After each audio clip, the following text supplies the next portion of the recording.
नमस्कार, प्रदेश के चर्चित डिबेट शो आज की फाइट में आप सभी का स्वागत। मैं हूं आपके साथ हेमंत कुमार। राजस्थान में पंचायत चुनाव को लेकर हाईकोर्ट की एकल पीठ के आदेश पर डिवीजन बेंच ने रोक लगा दी। एकल पीठ ने 18 अगस्त के आदेश में सरकार को जल्द पंचायत चुनाव करवाने के लिए कहा था। इस आदेश के खिलाफ राज्य सरकार ने डिवीजन बेंच में अपील की थी। अब बात साफ नजर आ रही है कि दिसंबर में पंचायतों और निकायों के चुनाव होंगे, जो सरकार कह रही थी। और ऐसे में धरातल पर आखिरकार कौन कितना मजबूत है, आज इसी पर करेंगे प्रदेश की सबसे बड़ी चर्चा। पहले रिपोर्ट देखिए। पंचायत चुनाव को लेकर प्रदेश में सियासी माहौल गर्म है।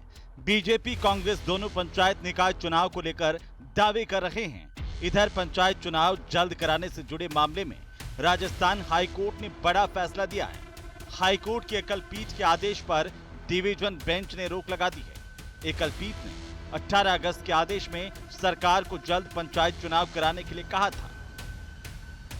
तो उस ग्राउंड पे उन्होंने कहा कि जब डीबी के अंदर ये मामला पेंडिंग है तो इसको एसपी को ये फैसला नहीं देना चाहिए था। इसको कहते हुए उन्होंने मेरिट पे नहीं गए वो, और इसको कहते हुए उन्होंने स्टे किया है। राज्य सरकार सभी पंचायतों और निकायों के चुनाव एक साथ कराना चाहती है। पंचायत और निकाय चुनाव को लेकर बीजेपी के पूर्व प्रदेश अध्यक्ष ने कहा कि अभी हाल ही में हुए पंचायतों के उपचुनाव में बीजेपी के 85 से 90% कैंडिडेट ने जीत हासिल की है, जबकि कांग्रेस को जबरदस्त पछाड़ मिली। उन्होंने कहा कि आने वाले निकाय और पंचायत चुनाव में भी बीजेपी जीत दर्ज करेगी।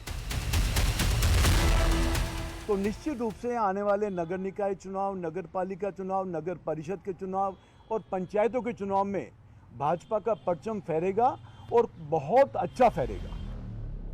हाईकोर्ट के एकल पीठ के आदेश के बाद राज्य चुनाव आयोग ने जल्द चुनाव कराने की घोषणा कर दी थी।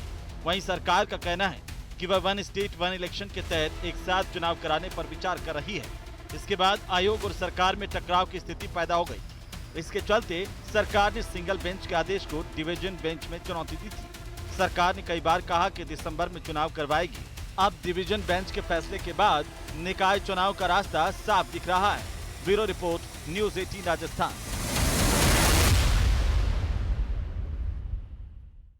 तो आखिरकार अब लगातार तैयारियां जारी है। चुनाव आयोग की तरफ से भी, चुनाव आयुक्त कह चुके थे, लेकिन अब हाईकोर्ट की तरफ से डबल बेंच ने जिस तरीके से सिंगल बेंच के फैसले पर रोक लगाई, उसके बाद जो सरकार की तरफ से कहा जा रहा था कि दिसंबर में चुनाव करवाए जाएंगे, तो क्या वाकई दिसंबर में चुनाव करवाए जाएंगे और कौन कितना मजबूत, इस पर चर्चा करें। उससे पहले आज के सवालों पर नजर डालते हैं। क्या गांव की सरकार के चुनाव में असमंजस हाईकोर्ट के इस फैसले के बाद, डबल बेंच के फैसले के बाद दूर हो गया है? ये सवाल पूछेंगे। और साथ ही साथ सवाल नंबर 2 कि आखिरकार कब तक पंचायतें प्रशासकों के भरोसे रहेंगी, चुनाव कब होंगे, ये हर जो ग्रामीण वोटर है, जो शहरी निकाय का वोटर है, वो भी जानना चाहता है। सवाल नंबर 3 ये कि पंचायती राज में आखिरकार धरातल पर, जमीन पर कौन कितना मजबूत है, इसे लेकर के, क्योंकि बीजेपी दावा कर रही है कि वे ये चुनाव जीतेंगे। हालांकि सीधे तौर पर पंचायती राज के चुनाव में पार्टी नहीं होती है, लेकिन उसके बावजूद एक विचारधारा के तौर पर भी राजनीतिक दल इसे देखते हैं कि कौन कितना मजबूत। ये जानने की कोशिश करेंगे। हमारे साथ में आज के जो खास मेहमान, सबसे पहले मैं परिचय करवा दूं पंचायती राज के चुनाव को लेकर के, क्योंकि लगातार आवाज उठी है, तो हमारे साथ में आज हैं पंकज मीणा, भारतीय जनता पार्टी के प्रवक्ता हैं। साथ ही हमारे साथ है राजेंद्र आर्य, कांग्रेस पार्टी के प्रवक्ता हैं। आशुतोष रावत, वरिष्ठ पत्रकार के तौर पर हमारे साथ हैं। दामोदर शर्मा हमारे साथ हैं, पूर्व IAS अधिकारी। मितुल जैन हमारे साथ हैं, अधिवक्ता राजस्थान हाईकोर्ट के। आप सबका स्वागत। और सबसे पहले मितुल जैन साहब, आप ही से कि आखिरकार आज जो डबल बेंच की तरफ से फैसला दिया गया पंचायती राज, स्थानीय नगर निकाय के चुनाव को लेकर के, उसके मायने क्या है, कैसे देखा जाए? किया है वो इंटरिम स्टे है। तो जो सिंगल बेंच का जो आदेश था वो इस ग्राउंड पर था कि जो सेक्शन 38 जो है राजस्थान पंचायती राज एक्ट का, उसकी कंप्लायंस नहीं हुई है। इसकी वजह से क्या हुआ था कि जो प्रशासक थे, जो उनको हटाया गया था, उन्होंने उसको चैलेंज किया था। सिंगल बेंच ने ये कहते हुए कि जो कार्रवाई की गई है, अमल में लाई गई है, वो गलत है, और साथ में जो डिलिमिटेशन है वो आपको चुनाव से कम 6 महीने पहले करवा देना चाहिए था, लेकिन वो नहीं करवाया, इसलिए चुनाव जल्दी करवाए। उस आदेश को जब डिवीजन बेंच में चैलेंज किया गया, तो डिवीजन बेंच ने फिलहाल आज की तारीख में इस आदेश को स्टे किया है और अभी आगे देखा जाएगा कि इस आदेश के ऊपर फाइनली डिवीजन बेंच क्या डिसाइड। अब क्या विकल्प बचते हैं कि आखिरकार डिवीजन बेंच की सरकार के सामने की अगर हम बात करें, कोई विकल्प हैं कि और आगे क्या सुनवाई के लिए जाएगा, या यही फाइनल फैसला मान लिया जाएगा, इसी के ऊपर आधार पर आगे चुनाव आयुक्त और जैसे देखिए चुनाव आयुक्त और के जो बयान थे और सरकार के बयान थे दोनों अलग अलग थे, तो ऐसे में माना जा रहा था कि सरकार आगे अपील करेगी, हुआ भी वही। अब आगे विकल्प क्या है सर? जी तो हेमंत जी, इसमें दो चीजें हैं कि जो प्रशासक नियुक्त किए गए थे उन पंचायतों में जहां पर टाइम पीरियड 5 साल का पूरा हो चुका था, तो उसके बाद उनको हटाने की जब प्रक्रिया जैसी हुई तो उन लोगों ने इसको चैलेंज किया सिंगल बेंच के समक्ष।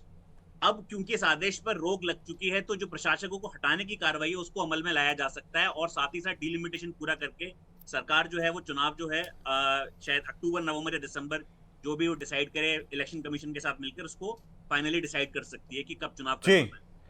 ठीक है। दामोदर शर्मा जी डीएलबी में रहे हैं, ये आज जो हाईकोर्ट की तरफ से फैसला आया इसके क्या मायने, कैसे इसे देख रहे हैं आप, और आपको क्या लगता है कि जो पहले हाईकोर्ट की तरफ से कहा गया था कि जल्द चुनाव करवाएं, उससे अब कितना बदल गया मामला? देखिए, ऐसा है, पंचायत राज संस्थाओं के चुनाव कराने के बारे में ये तो स्पष्ट है जी कि जब से पंचायत राज संस्थाओं को 1990 के बाद संवैधानिक दर्जा दिया गया है और उसके बाद में राज्यों में चुनाव आयोग बनाए गए हैं जिनको स्वतंत्र रूप से काम करना चाहिए, उसको देखते हुए ये स्पष्ट है कि पंचायत राज संस्थाओं का जब समय पूरा हो जाता है तो उसके बाद ज्यादा से ज्यादा 6 महीने के बीच में चुनाव कराए जाने चाहिए। अब राज्य सरकार ये चुनाव आगे करना चाह रही थी क्योंकि चुनाव मतदाता सूचियां पूरी तरह तैयार नहीं हुई थी, उनका रिवीजन हो रहा था, तो रिवीजन कराने का काम तो जिला कलेक्टर करते हैं और ये समय पे करना जरूरी है।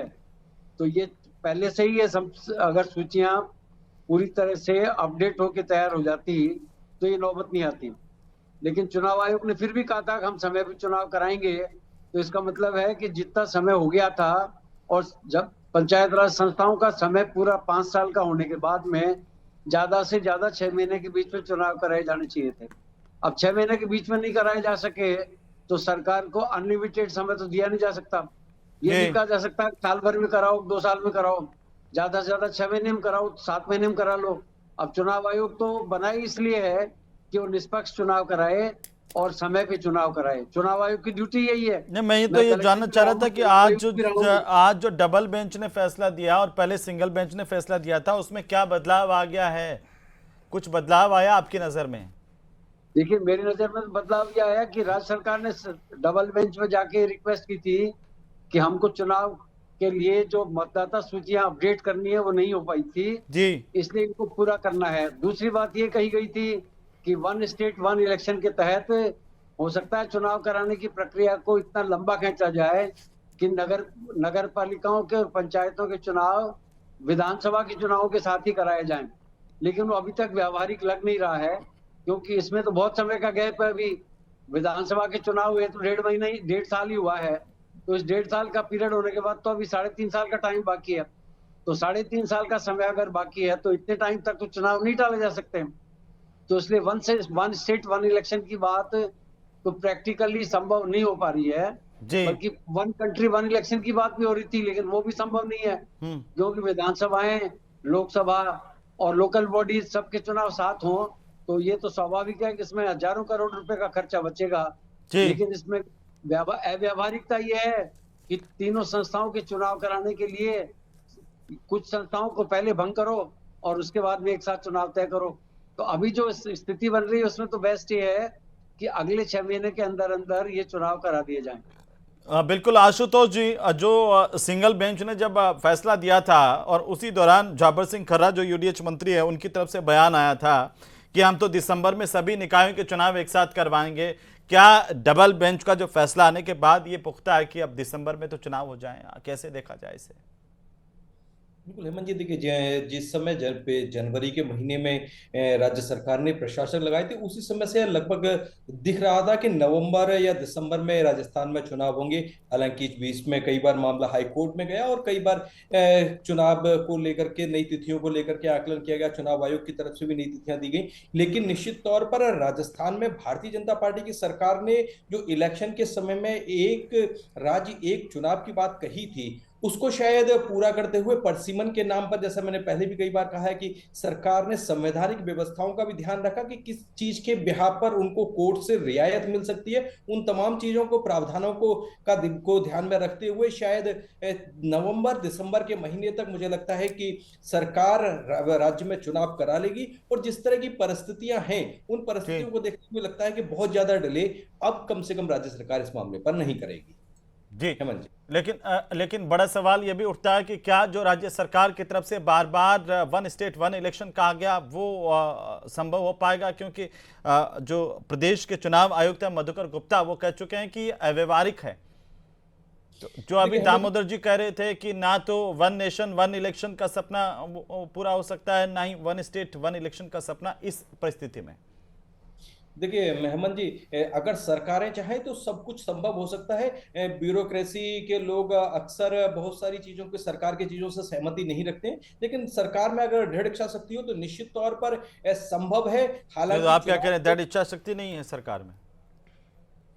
नहीं, मैंने ये नहीं कहा, मुझे इसीलिए लग रहा है कि आप ही कह रहे हो कि दृढ़ इच्छा शक्ति हो तो सब कुछ संभव है। मैं इसीलिए इस उम्मीद को बार बार व्यक्त कर रहा हूं कि सरकार में दृढ़ इच्छा शक्ति है। इसलिए कम से कम मुझे लगता है कि राजस्थान पंकज जी, डबल बेंच ने जो कहा है वो क्या आपके मुताबिक अब इच्छाओं के अनुसार से वातावरण बन रहा है, जो पहले चुनाव आयुक्त ने कहा और सिंगल बेंच ने कहा, और अब क्या प्रदेश में ये मान करके चलें कि दिसंबर में तो आप चुनाव करवा लेंगे, और क्या ये चुनाव वन स्टेट वन इलेक्शन वाले थीम पर हो जाएंगे? हेमंत, जब सरकार बनी थी हमारी, तो माननीय मुख्यमंत्री भजनलाल जी शर्मा ने बहुत स्पष्ट कर दिया था कि जिस प्रकार से 2020-21-22 के अंदर राज्य सरकार द्वारा पंचायत राज संस्थाओं और नगरीय निकाय चुनाव के माध्यम से इन दोनों संस्थाओं का सत्यानाश किया गया, 1.5-2 साल में जाके चुनाव कराए गए, और 1.5-2 साल तक लगभग लगातार क्या नाम है, आचार संहिता के कारण से राजस्थान का विकास रुक गया और एक बहुत बड़ा कन्फ्यूजन सा हो गया। चाहे पंचायत राज चुनाव की बात करें तो 6 अलग अलग स्टेप के अंदर पिछली बार चुनाव हुए थे। हमारे साथ ये जिम्मेदारी थी कि हम एक अच्छा प्रशासन देने के साथ में जो पिछले सरकार की नाकामियां थी उनको ठीक करने का काम किए। इसलिए माननीय मुख्यमंत्री भजनलाल शर्मा ने साफ कहा था कि हम वन स्टेट वन इलेक्शन की ओर जाएंगे। अभी हमारे पूर्व IAS अधिकारी दामोदर जी शर्मा शायद वन स्टेट वन इलेक्शन के कंसेप्ट को पूरी तरह समझ नहीं पाए, या वो बहुत सारी चीज़ों को मिक्सअप कर रहे हैं। मैं वन स्टेट वन इलेक्शन का मतलब ये है, पंचायत राज चुनाव, नगरीय निकाय चुनाव ये एक साथ होंगे। इनका असेंबली इलेक्शन और पार्लियामेंट्री इलेक्शन से कोई वास्ता नहीं है। असेंबली इलेक्शन और parliamentary election one nation one election के तहत है। पंकज जी थोड़ा समझ भी लेंगे हम आपसे। सिर्फ पंचायती राज और नगर निकाय के चुनाव एक साथ करवाना वन स्टेट वन इलेक्शन का मतलब है, और वन नेशन वन इलेक्शन का मतलब क्या है sir? One nation one election का मतलब है पार्लियामेंट्री और असेंबली इलेक्शन एक साथ कराया जाए, लोकसभा के और विधानसभा के चुनाव एक साथ करवाना। जी यही बात है। मैं दोनों ही दिशा में हमारे हाँ नहीं, बिल्कुल आप ठीक है। दोनों ही दिशा में केंद्र में माननीय मोदी जी के नेतृत्व की सरकार और राजस्थान में माननीय भजनलाल जी की नेतृत्व सरकार अपनी अपनी दिशा में ठीक से काम कर रही है। और हमने जिस प्रकार से जब ये सिंगल बेंच का निर्णय आया था, और सिंगल बेंच के निर्णय से तुरंत एक कंफ्यूजन क्रिएट हुआ था कि क्या 2 दिन में चुनाव की घोषणा हो जाएगी, क्या 15 दिन के अंदर चुनाव हो जाएंगे, ये सब एक कन्फ्यूजन था। आज डबल बेंच ने वो सारे कन्फ्यूजन दूर कर दिए। और साथ में देखिए, डबल बेंच ने जो निर्णय दिया आज, वो इस आधार पे दिया कि ऑलरेडी जब डबल बेंच में ये सुनवाई हो रही थी तो सिंगल बेंच को जल्दबाजी नहीं करनी चाहिए थी निर्णय की, और इसीलिए उन्होंने कहा कि जो सिंगल बेंच का जो निर्णय आया था 18 अगस्त को, उसको स्टे कर दिया जाए। हाँ, परंतु मैं ये कह रहा था कि जो हम लोग इसको, ये चुनाव टालने का विषय नहीं है, ये चुनाव का निगमित सही करने का जरूरत है, इनको रेगुलराइजेशन सही करने का जरूरत है। अभी आप देखें तो हमको तुरंत चुनाव कराने, जैसा कि एक रूमर बनाया गया कि साहब 2 दिन में चुनाव घोषित हो जाएंगे, तो तुरंत चुनाव कराने में 2-3 हमको अभी तैयारियां करनी बाकी थी, जिसके कारण से हमको ये चुनाव का हमको लग रहा है कि थोड़े अगले कुछ महीने के लिए सरकेंगे। जैसे अभी कुछ जिले नए बने, तो अभी जिलों के हिसाब से जिला परिषदों का निर्माण नहीं हुआ, अभी कुछ ग्राम पंचायतों का नया परिसीमन चल रहा है, और साथ में है पंचायत समिति का परिसीमन भी नया चल रहा है। जब ये परिसीमन कंप्लीट हो जाएगा, जब हमको पता लग जाएगा कि नए ग्राम पंचायत कौन कौन सी है, नए पंचायत समिति कौन कौन सी है, और नए जिले की सीमा क्या है, ये जब घोषित हो जाएगा, तब मुझे ऐसा लगता है कि हमको ठीक से तस्वीर से स्पष्ट होगी कि चुनाव कहाँ के होने हैं, जनता को वोट किस जगह डालने। दूसरी बात, एक ओबीसी कमीशन की रिपोर्ट आना भी पेंडिंग है, जिसके अनुसार ओबीसी को कितना आरक्षण दिया जाना है, क्या क्या और कहाँ कहाँ दिया जाना है, ये तय होना है, और उसकी रिपोर्ट भी जल्दी आनी है। तीसरी बात, जब जब इलेक्शन होते हैं, हमारा इलेक्शन कमीशन का एक बहुत सीधा सा नियम है कि जब इलेक्शन होते हैं उससे 1 महीना पहले, कम से कम 1 महीना पहले मतदाता सूची का अपडेटेशन हो जाए। तो मतदाता सूची का अपडेटेशन वैसे तो नियमित चलता रहता है, परंतु चुनाव के दृष्टिगत करते हुए मतदाता सूची का अपडेटेशन किया जाता है, और उसके लिए चुनाव आयोग ने स्वयं ने ही अक्टूबर-नवंबर की तिथि तय कर रखी है कि जब आपको किससे पता, आपके अंडर में आता चुनाव आयोग, साथ में प्रकाशन होगा। है नहीं, बिल्कुल नहीं, बिल्कुल राज्य सरकार के अंडर में आता है क्या पंकज जी? ये आपके क्षेत्राधिकार का मामला है कि कब अपग्रेडेशन होगा, कब नहीं होगा?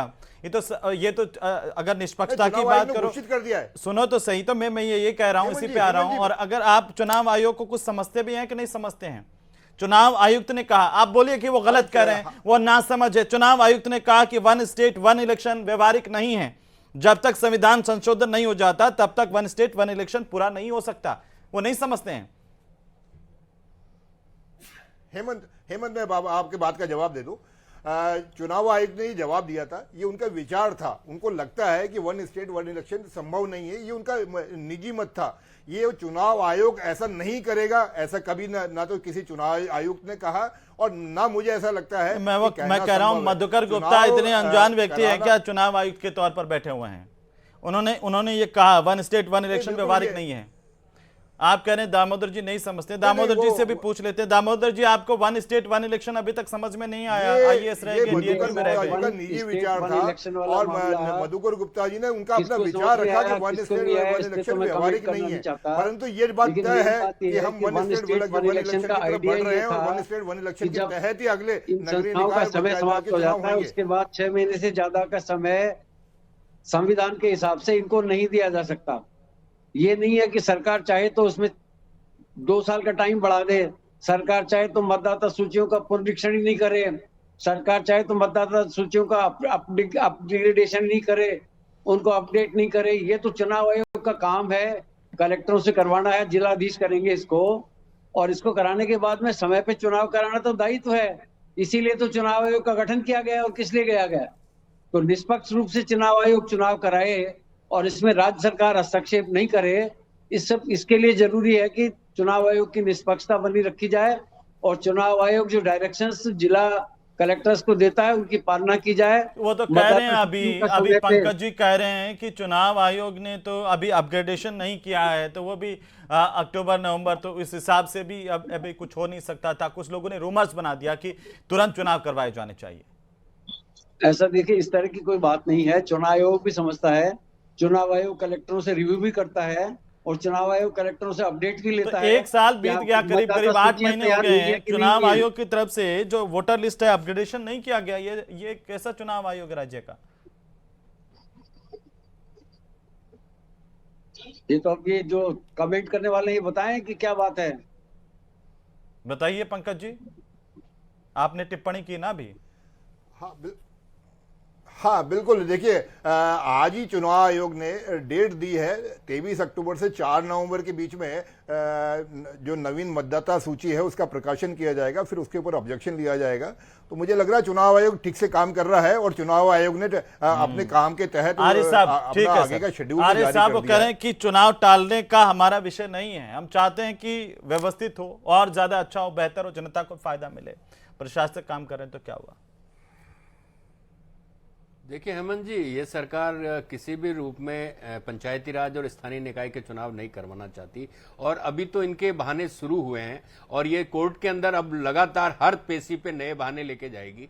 मैं आपको बताना चाहता हूं कि संविधान के 73वें और 74वें संशोधन के माध्यम से जो अनुच्छेद 74 यू है, 243 यू है, उसके अंदर स्पष्ट रूप से कहा गया कि स्थानीय निकाय के चुनाव 5 साल की अवधि में करवाने चाहिए। और ऐसा ही 243 ई के अंदर जो पंचायती राज के चुनाव हैं वो भी 5 वर्ष के कार्यकाल में करवाए जाए। जैसा हमारे संसद का और विधानसभाओं के चुनाव होते हैं वैसे ही इनको संवैधानिक दर्जा दिया गया और पंचायती राज संस्थानों का सशक्तिकरण किया गया, सत्ता का विकेंद्रीकरण किया गया। लेकिन इस सरकार की न तो सत्ता के विकेंद्रीकरण में कोई विश्वास है और ना ही पंचायतों के या स्थानीय निकाय की सरकारों को सशक्तिकरण का कोई इनका इरादा है। ये लगातार चुनाव टालना चाहते हैं। मैं आपको बताना चाहता हूं कि जिस तरीके से जनवरी 2025 और मार्च 2025 तक करीबन 7,463 ग्राम पंचायतों का कार्यकाल खत्म हो गया।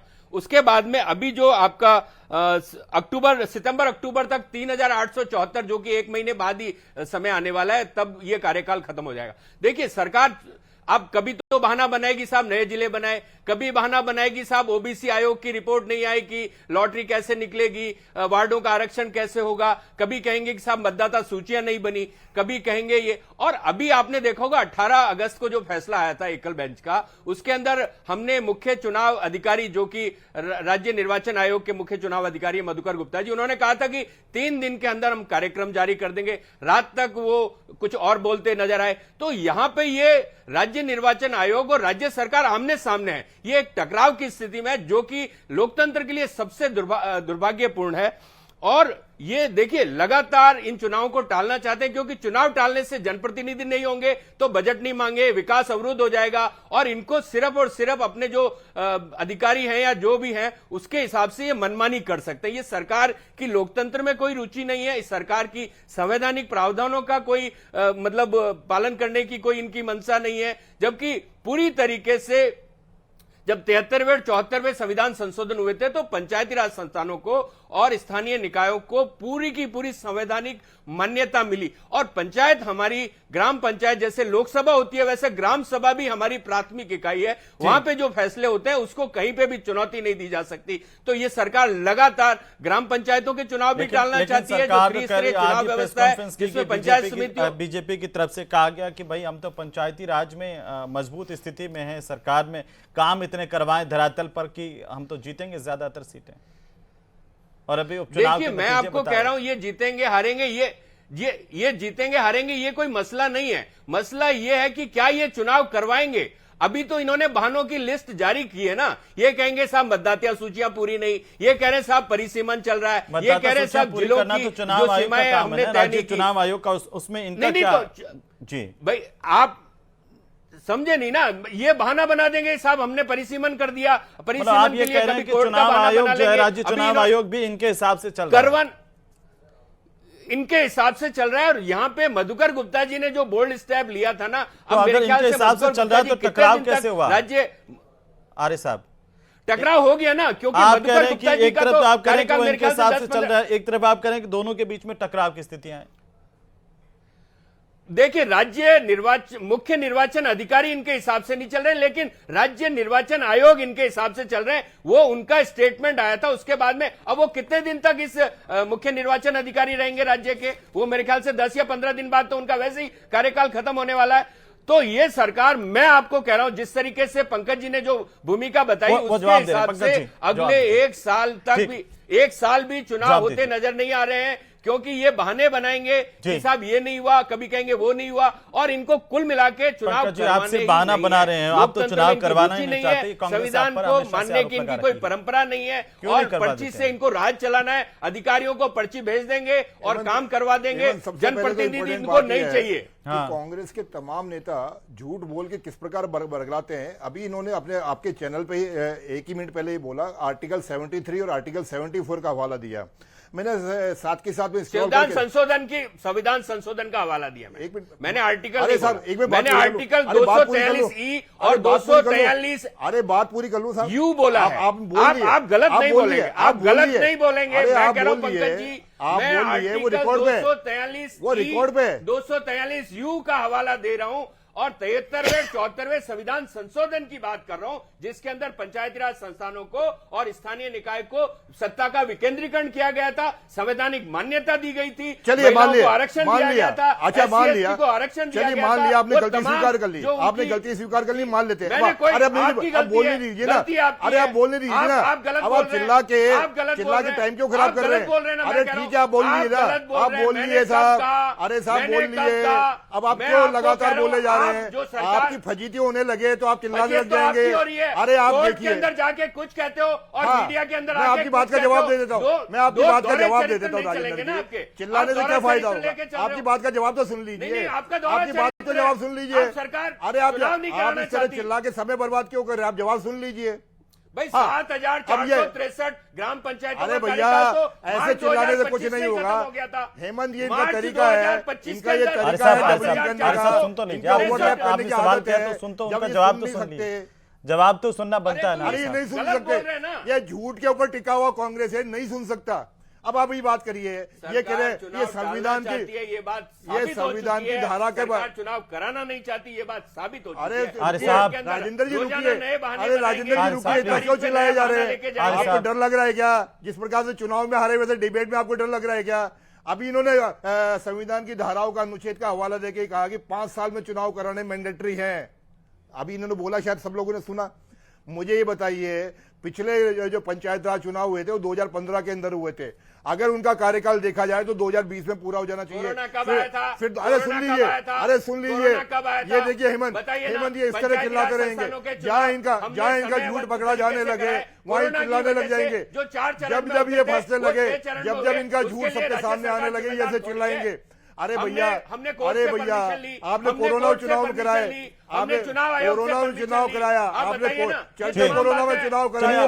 बहस इस बात पर है कि कम से पंचायती कम समय पर चुनाव हो, पंचायती राज संस्थाओं को जो हक दिए गए हैं वो धरातल पर उतरते हुए नजर आए। पंचायती राज के जो वोटर्स हैं उनको भी लगे कि वो पंचायती राज संस्थान मजबूत हो रहे हैं। और फिलहाल जो सरकार कर रही है, उम्मीद की जानी चाहिए कि जल्द चुनाव होंगे। इसे लेकर के आप सबका बहुत शुक्रिया चर्चा में शामिल होने के लिए। कुल मिलाकर के अब लगातार यही कहा जा रहा है कि दिसंबर में जो सरकार जिस तैयारी के साथ चल रही थी उसी दौरान चुनाव करवाए जाए।